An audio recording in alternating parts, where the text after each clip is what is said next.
പരിശുദ്ധമായ ഇസ്ലാമിൽ തീവ്രവാദമില്ല. പരിശുദ്ധ ഇസ്ലാമിൽ ഭീകരവാദം പഠിപ്പിക്കുന്നില്ല, വളർത്തുന്നില്ല, പ്രോത്സാഹിപ്പിക്കുന്നില്ല. അള്ളാഹുവിന്റെ പരിശുദ്ധമായ ഖുർആനിൽ അല്ലാഹു തആല പറഞ്ഞതെന്തെന്നറിയുമോ? നിങ്ങൾ ആരെങ്കിലും ഒരാളെ കൊന്നാൽ കഅന്നമാ ഖതലന്നാസ ജമീആ, ജനങ്ങളെ മുഴുവനും കൊന്നതിന് തുല്യമാണെന്ന് അള്ളാഹുവിന്റെ പരിശുദ്ധമായ ഖുർആൻ പഠിപ്പിക്കുമ്പോ വർഗീയതയ്ക്ക് വളം വെച്ചു കൊടുക്കുന്ന ഇടമല്ല പരിശുദ്ധമായ ഇസ്ലാം. നിങ്ങൾ മനസ്സിലാക്കേണ്ടത്, ഭീകരവാദികൾക്ക്, തീവ്രവാദികൾക്ക് ഒരു അഡ്രസ്സും ഒരു മതത്തിലുമില്ല.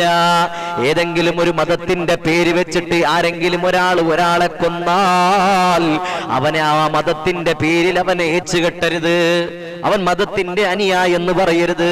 മുസ്ലിമാണെങ്കിലും ഹിന്ദുവാണെങ്കിലും ക്രിസ്ത്യാനിയാണെങ്കിലും ഒരിക്കലും ഒരു മനുഷ്യനെ വേദനിപ്പിക്കാൻ ഒരിക്കലും കഴിയില്ല. അല്ലാഹുവിന്റെ റസൂൽ പഠിപ്പിക്കുന്നുണ്ടല്ലോ, സ്വഹാബാ, ആരെങ്കിലും ഒരാളെ കൊന്നാൽ അവനിക്ക് സ്വർഗത്തിന്റെ വാസന പോലും ആസ്വദിക്കാൻ കഴിയില്ല എന്ന് ഹബീബായ മുഹമ്മദ് മുസ്തഫ.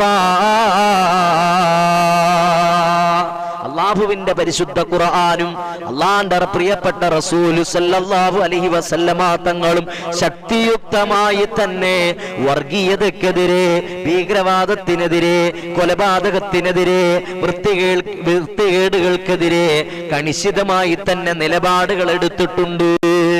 ഏതെങ്കിലും ഒരു സ്ഥലത്ത് എവിടെയെങ്കിലും ഒരു അക്രമം നടന്നാൽ അതിൽ ഏതെങ്കിലും ഒരു മുസ്ലിം നാമധാരി ഉണ്ടെങ്കിൽ മനസ്സിലാക്കിക്കോ, അവൻ യഥാർത്ഥ മുസ്ലിമല്ല. അവനെ മുസ്ലിമിന്റെ പേരിൽ വെച്ച് കെട്ടരുത്. കാശ്മീരിൽ എന്റെ പ്രിയപ്പെട്ട സഹോദരങ്ങളെ, നിരപരാധികളാകുന്ന പാവപ്പെട്ട മനുഷ്യരെ കൊന്നൊടുക്കിയ ആളുകളെ ഒരു മതത്തിന്റെ പേരിലും നിങ്ങൾ അഡ്രസ്സപ്പെടുത്തരുത്.